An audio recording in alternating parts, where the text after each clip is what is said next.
Votre vie est-elle comme vous l'avez imaginé? Non. Oui, absolument. Oui. À peu près, oui.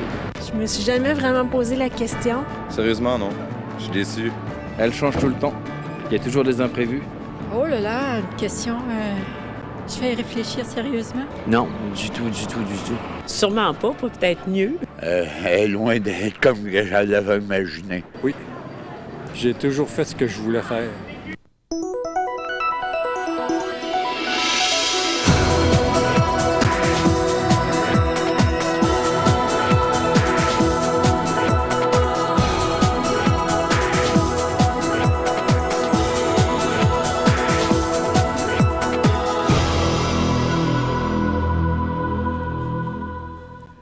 Bonjour et re-bienvenue à l'émission L'heure de la bonne nouvelle. On est vraiment heureux de vous retrouver pour une autre émission. Vous avez certainement remarqué dans notre générique d'ouverture les différents pictogrammes de circulation. Et d'ailleurs, il y en a plusieurs ici même en studio. Probablement que notre caméraman pourra aller chercher celui qui est dans le fond, là, où on l'a inventé finalement, celui-là, parce que vous avez déjà vu qu'il y a interdiction de faire un U-turn, mais là, il y a obligation de faire un U-turn. Vous le voyez à l'écran présentement. On a voulu le faire exprès pour que, justement, identifier l'obligation de la repentance, l'obligation de la conversion, l'obligation du retour à Dieu. Finalement, c'est le thème de notre série cette année qui s'appelle « Reviens à ton Père », qui est l'histoire, finalement, du Fils prodigue, qui démontre très bien l'obligation pour chaque être humain de revenir tôt ou tard, de venir à Dieu et de lui donner sa vie. Alors, dans ce genre, justement, dans le thème que nous développons, on suit pas à pas l'histoire de ce fils prodigue qui a quitté son père, qui a reçu son héritage, qui est allé dans le monde et qui a tout dépensé son argent. Une famine est arrivée. Il était vraiment dans le fond du baril, comme on l'a vu la semaine dernière. Et dans le fond du baril, avant de s'en sortir, il n'a pas crié à Dieu tout de suite. Il n'a pas commencé à réfléchir. Il a voulu continuer à s'en sortir par lui-même, comme finalement beaucoup font. Mais malheureusement, il en est arrivé à la désillusion. Il a perdu ses illusions. Et c'est le thème que nous allons aborder aujourd'hui, la désillusion. Et pour ce faire, je vais répondre à une question également à la chronique La Bible répond, qui est la suivante. Peut-on être à la fois sincère et dans l'erreur? Question à la chronique La Bible répond. À notre chronique, ils sont revenus, chronique de témoignages de personnes qui, justement, ont fait ce U-turn. On va écouter le témoignage de Karine Lacerte, une jeune femme de Trois-Rivières, qui un jour est allée justement à l'exposition agricole de Trois-Rivières. Elle a rencontré une de ses anciennes amies, puis là, il s'est produit quelque chose d'assez spécial. Et pour connaître ce qui s'est produit, on vous invite à demeurer avec nous. Notre artiste invité cette semaine, c'est Nicole Stratford, qui nous revient pour une deuxième fois et qui va chanter le chant « Plus de toi ». Oui, et puis le Vox Pop. François, on a justement vu qu'il y avait quand même, encore là, on peut dire, différentes opinions. Oui, c'est ça. Bien, il y a toutes sortes de choses. Il y a des oui, il y a des non, il y a des déçus. Il y a des gens qui n'ont pas imaginé que leur vie serait comme elle est effectivement, qui sont déçus. Mais par contre, je pense que le plus important, Jean-Pierre, là, c'est pas tellement si on est déçu ou pas de notre vie, mais il y aura éventuellement une grande déception si on n'y prend pas garde, c'est celle de l'éternité, celle de l'aspect que j'appelle d'outre-tombe, l'éternité. Ça, c'est la chose la plus importante. Et puis là, c'est sûr que si on fait un sondage, ça ira pas bien. OK. Alors, et puis très souvent, les gens se disent, bien écoutez, moi, je suis sincère, alors ça va peut-être être correct, mais est-ce qu'on peut être à la fois sincère et dans l'erreur? Eh bien, pour savoir si c'est possible, on va écouter maintenant la chronique La Bible répond.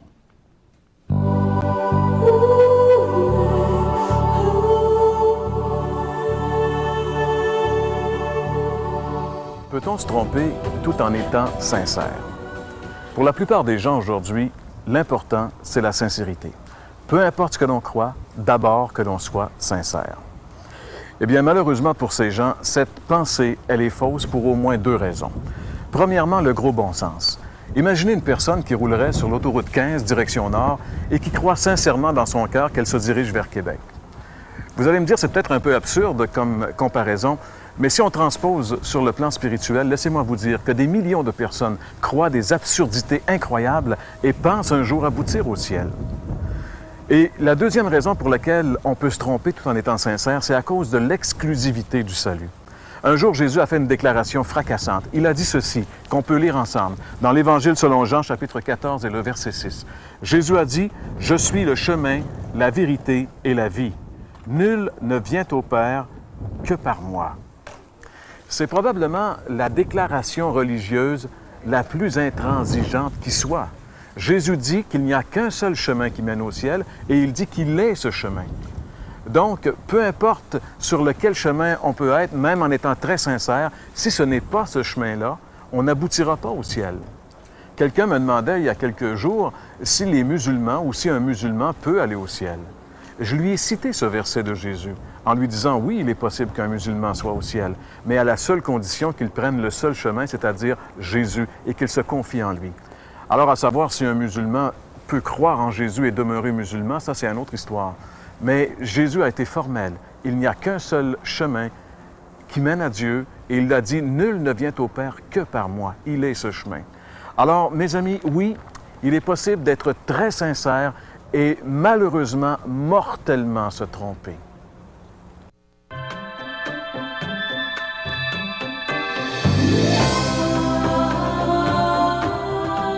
Moi, j'ai grandi dans une famille catholique qui était assez pratiquante à l'époque. Puis, lorsque j'avais 18 ans, mes parents ont divorcé. Ça m'a beaucoup perturbé, le divorce. Puis, durant mes études collégiales, j'avais beaucoup de questions qui me revenaient sans cesse en tête. Puis, c'était surtout sur l'existence de la vie, pourquoi qu'on est ici, puis la raison, pourquoi qu'on vit. Ça ne peut pas être seulement pour le travail et le plaisir. Fait que toutes ces questions, les doutes que j'avais, ça mettait mes choix de vie, ma carrière, que je remettais en question, c'est ça. Fait que je vivais beaucoup d'instabilité puis d'insécurité. Puis je me souviens un soir, je pleurais puis j'ai dit à Dieu, j'ai dit, si Dieu t'existe vraiment, le Dieu qu'on m'a enseigné, si vraiment tu es là, bien manifeste-toi, fais quelque chose parce que je veux vraiment voir si tu es là. Le lendemain, j'avais déjà oublié ce que j'avais fait, là, mais je crois que lui, Dieu, il n'avait pas oublié mon cri. Puis, quelques jours plus tard, je suis allée à l'exposition agricole de Trois-Rivières, puis je suis arrêtée au kiosque Le Profil spirituel. Là, j'ai rencontré un ami d'enfance. C'est avec lui que j'ai fait le questionnaire. Puis là, il me parlait, c'est ça, qu'il lisait la Bible, puis qu'il priait chaque jour. Je trouvais ça spécial quand même, un jeune de mon âge qui lit la Bible. Puis il m'a laissé quelques traités, puis un petit pain quotidien, de l'information sur la Bible. Fait que quand je suis revenue chez moi, mais j'avais un Nouveau Testament, j'avais reçu quand j'étais jeune. Alors je l'ai ouvert pour comparer si c'était vraiment les mêmes choses qu'on disait à l'intérieur, c'était vraiment les mêmes versions. C'était la même chose, effectivement. Fait que j'ai lu ce qu'il m'avait donné, puis je trouvais ça vraiment intéressant. Puis j'ai commencé à lire la Bible. Puis plus je lisais, plus j'avais le goût d'en savoir plus, mais vraiment, je ne comprenais pas tout ce qui était à l'intérieur. Puis là, j'avais beaucoup de questions, mais je n'avais pas personne pour répondre à ces questions-là. J'ai quand même lu de temps en temps. Puis 2 mois plus tard, après le profil spirituel, j'ai repris contact avec une amie de longue date. Puis plus on parlait ensemble, plus je voyais qu'elle avait une paix. Puis pourtant, c'était une fille tellement angoissée. Puis elle semblait vraiment paisible. Puis elle avait quelque chose de spécial que moi, je n'avais pas. Puis je voulais savoir c'était quoi. Je lui ai demandé « Qu'est-ce qui se passe? Qu'est-ce qui se passe dans ta vie? Qu'est-ce qui fait que tu as changé comme ça? » Là, elle me dit qu'elle lisait la Bible, elle aussi, puis que Jésus, c'était son sauveur personnel. Ah, je trouvais ça spécial, mais bon. Fait que finalement, on s'est rencontrés de temps en temps. Mes questions que j'avais, j'ai pu lui poser. Puis on me répondait toujours par la Bible, par Jésus, que Jésus peut nous donner cette vraie paix-là, peut nous donner la liberté. Bon, puis un soir, quand nous avons parlé, avant que je parte, elle me dit « Karine, si tu t'en vas chez toi, elle dit « Je te le souhaite pas, mais si tu as un accident puis tu meurs, est-ce que tu sais où tu t'en vas? » Et moi, cette question-là, là, je ne savais pas du tout. Là. Puis elle me répond « Oui, moi, je sais où je m'en vais. Je sais que j'irai au ciel si je meurs. » Puis elle avait vraiment cette paix-là. Moi, je ne pouvais vraiment pas lui répondre ça. Puis quand je suis revenue chez moi ce soir-là, j'ai relu justement un des traités qu'on m'avait donné qui parle qu'on peut avoir la certitude d'aller au ciel, d'avoir la vie éternelle. C'est en confessant nos péchés, c'est vraiment en reconnaissant que Jésus est notre Sauveur, qu'on pouvait avoir cette certitude-là, puis c'est en se détournant de nos péchés aussi. Puis là, ce que j'ai fait, c'est j'ai prié. J'ai dit, OK, Dieu, je ne sais pas ce que je fais en ce moment vraiment, mais je te donne ma vie, je reconnais mes péchés. Puis c'est ça. Fait il n'y a rien eu de changement drastique, que ce soit physique ou peu importe. Ça n'a pas été magique, mais c'est au fur et à mesure que j'ai vraiment compris ce que je venais de faire. Puis c'est l'Esprit qui me convainquait de mes péchés. Puis c'est au fur et à mesure que vraiment je voulais me détourner de ces mauvaises habitudes-là. De chercher à plaire à Jésus, de chercher à plaire à Dieu au lieu de plaire à moi-même ou aux autres. C'est ça. Fait, j'ai vraiment eu cette paix-là. C'est ça ce qu'elle avait. Plus je lisais la Bible, plus je voyais que je pouvais avoir une paix. Puis dans Jean 14, 27, ça dit justement, Jésus, il dit, « Je vous laisse la paix, je vous donne ma paix. Moi, je ne vous donne pas comme le monde donne. Que votre cœur ne se trouble pas et ne s'alarme point. » Là, ça, c'était vraiment un réconfort pour moi. Puis il y a aussi la raison de vivre que je cherchais vraiment avant, que là, je pouvais comprendre c'était quoi. C'était de plaire à Dieu, pas de plaire au monde. C'était vraiment à lui. Ma vie lui appartient maintenant. Puis 1 Corinthiens 15, 58, ça dit mes frères bien-aimés, soyez fermes, inébranlables, progressez dans l'œuvre du Seigneur, sachant que votre travail n'est pas en vain dans le Seigneur. C'était vraiment maintenant ce que je recherchais avant, je l'ai trouvé en Jésus.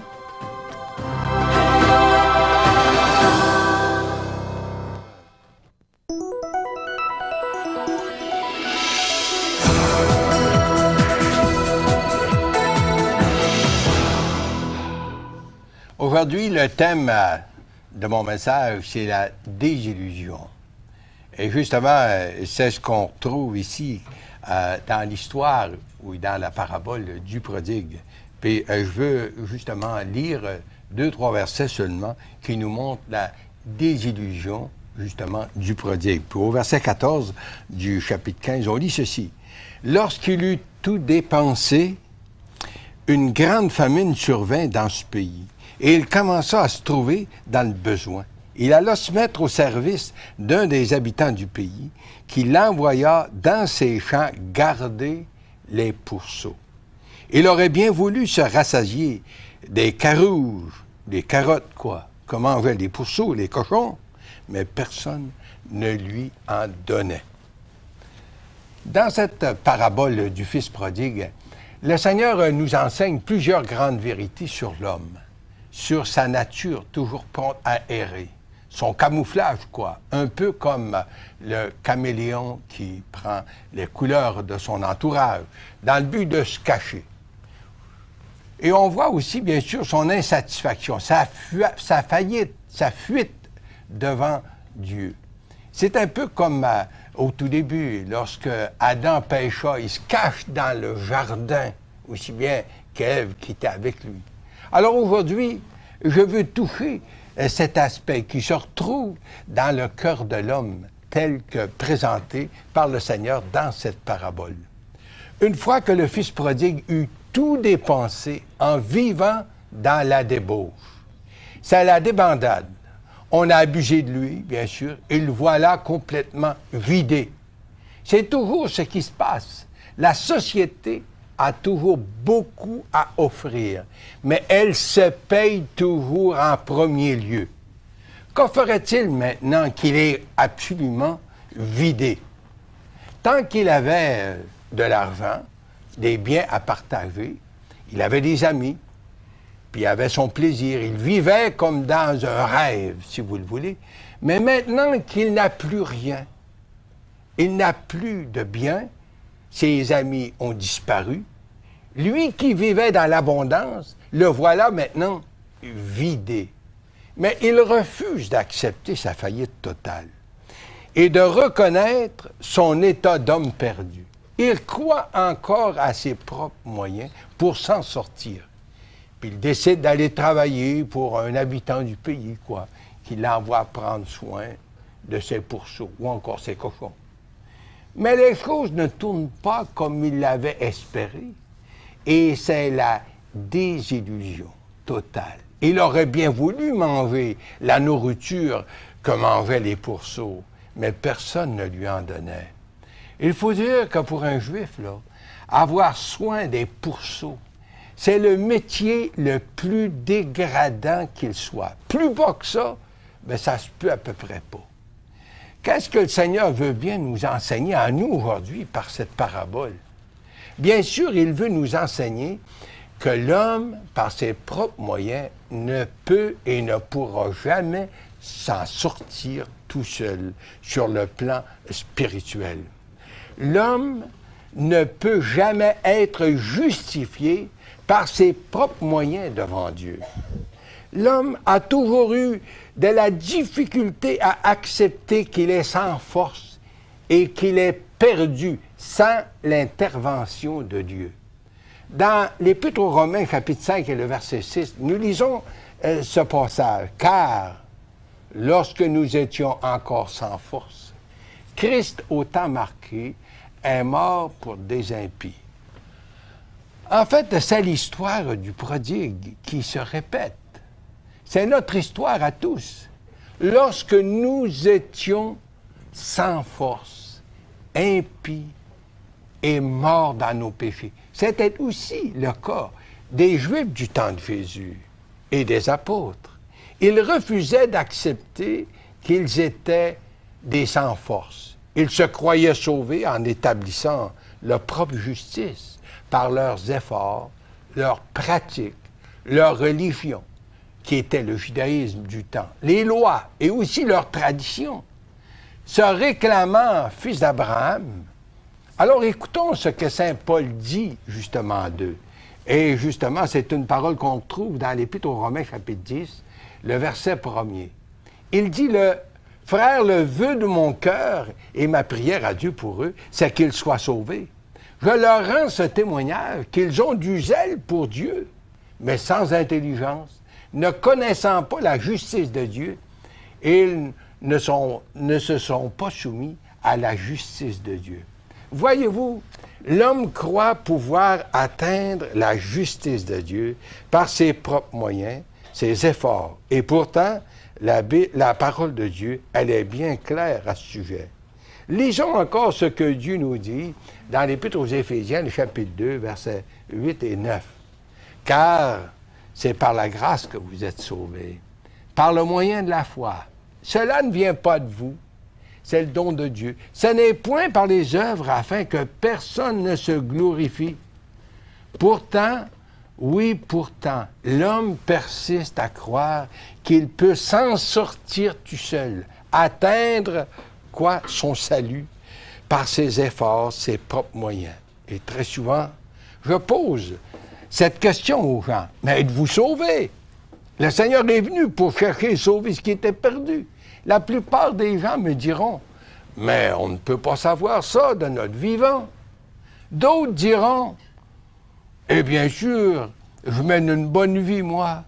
Je ne fais pas tort à personne, etc., etc. Mais toutes ces réponses prouvent une seule chose, c'est qu'on espère atteindre la sainteté ou encore la justice de Dieu par nos propres moyens, par nos propres efforts. Et justement par nos pénitences aussi. Et la parole de Dieu reste très claire. Ce n'est point par les œuvres, afin que personne ne se glorifie. Quelqu'un va jusqu'à dire, notre salut, c'est l'affaire des prêtres. Ou encore, c'est l'affaire de nos pasteurs, ils sont payés pour ça.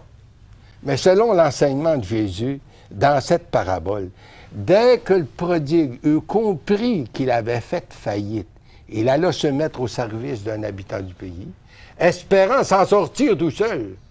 Mais tout ce que cet habitant pouvait faire pour lui, c'est de le caler davantage en profitant de lui. Et le Seigneur nous fait remarquer que cet habitant n'avait aucun intérêt pour le bien-être du prodigue, pas même pour voir à sa nourriture, puisqu'il a dit du prodigue, il aurait voulu se rassasier de la nourriture que mangeaient les pourceaux, mais il n'y a personne qui lui en donnait. Est-ce qu'on peut dire que cet habitant du pays caractérise plusieurs religions dites chrétiennes qui ne prêchent pas l'Évangile et qui n'enseignent pas la parole de Dieu? Ainsi, des milliers d'âmes meurent tous les jours dans l'ignorance la plus totale, par manque de nourriture, parce que justement, ils n'ont pas le message de Dieu. C'est Saint Jérôme qui avait dit autrefois, l'ignorance des Écritures, c'est l'ignorance de Christ. C'était vrai du temps de Jésus, lorsqu'il s'adressa aux dirigeants spirituels qui étaient les scribes et les pharisiens. Écoutons les paroles de Jésus, justement. Matthieu, chapitre 23, le verset 2 et 13. Il leur dit, « Vous êtes assis dans la chair de Moïse. Ils avaient en main les Écritures. Vous fermez aux hommes le royaume des cieux, leur dit-il. Vous n'y entrez pas vous-même et vous ne laissez pas entrer ceux qui veulent entrer. » Ces paroles semblent dures, mais le Seigneur n'y va pas avec le dos de la cuillère, pour exposer ceux qui, comme cet habitant du pays de notre parabole, abusent des gens en les gardant dans l'ignorance. Disons qu'appartenir à une religion ne garantit pas le salut de personne. S'il est vrai qu'on ne peut s'en sortir tout seul, Dieu, dans son amour et sa miséricorde, s'est engagé à venir à notre secours. Il a pourvu un moyen de salut pour tous. Il a préparé le chemin de retour vers le Père. Ce chemin, c'est Jésus lui-même. Il nous dira, « C'est moi le chemin, la vérité et la vie. Et nul ne vient au Père que par moi. » Cher ami, pourquoi pas vous tourner vers le Seigneur, puis l'inviter comme votre sauveur personnel aujourd'hui.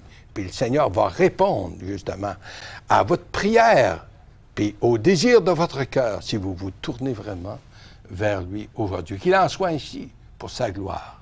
Amen.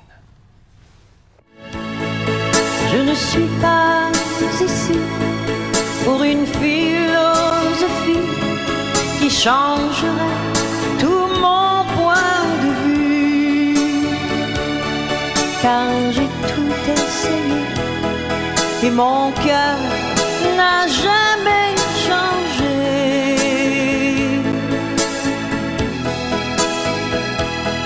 Je ne cherche pas un don, une nouvelle émotion. Il n'y a qu'un désir en moi, c'est de lever ma coupe pour que tu ne la remplisses que de toi. Plus de toi, oui, plus de toi. J'ai tant reçu, mais ce qu'il me faut, c'est plus de toi. Rempli à déborder. Mon âme reste assoiffée, comme une terre aride. Écoute mon cri pour plus de toi.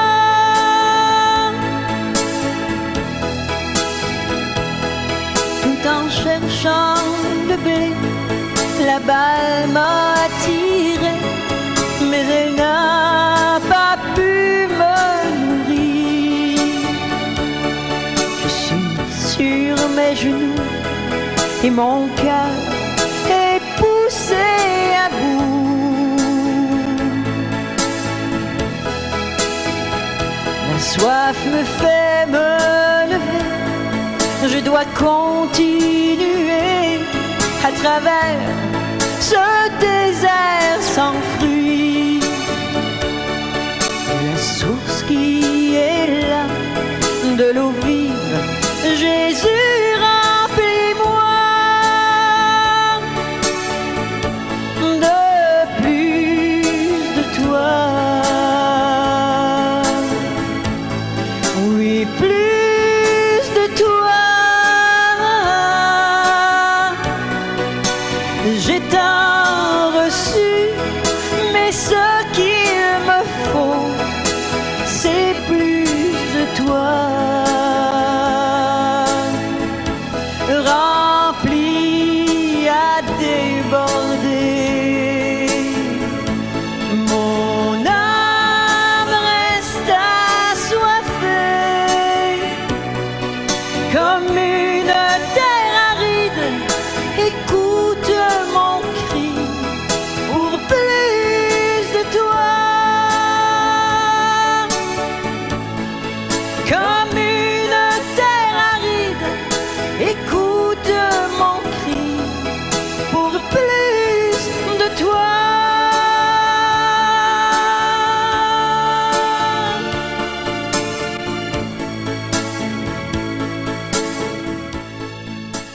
Merci beaucoup, Nicole Stratford, qui chantait ce beau chant.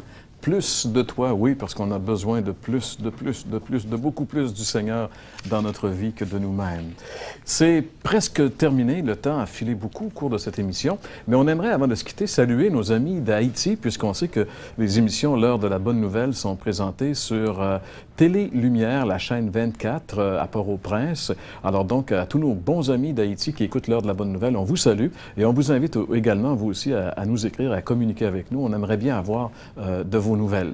Et bien sûr, cette invitation s'adresse à vous aussi qui nous écoutez. Vous allez entendre dans un petit instant nos coordonnées. Alors, gênez-vous pas pour faire demander l'offre que nous offrons, les livres que nous offrons, et pour nous poser vos questions également.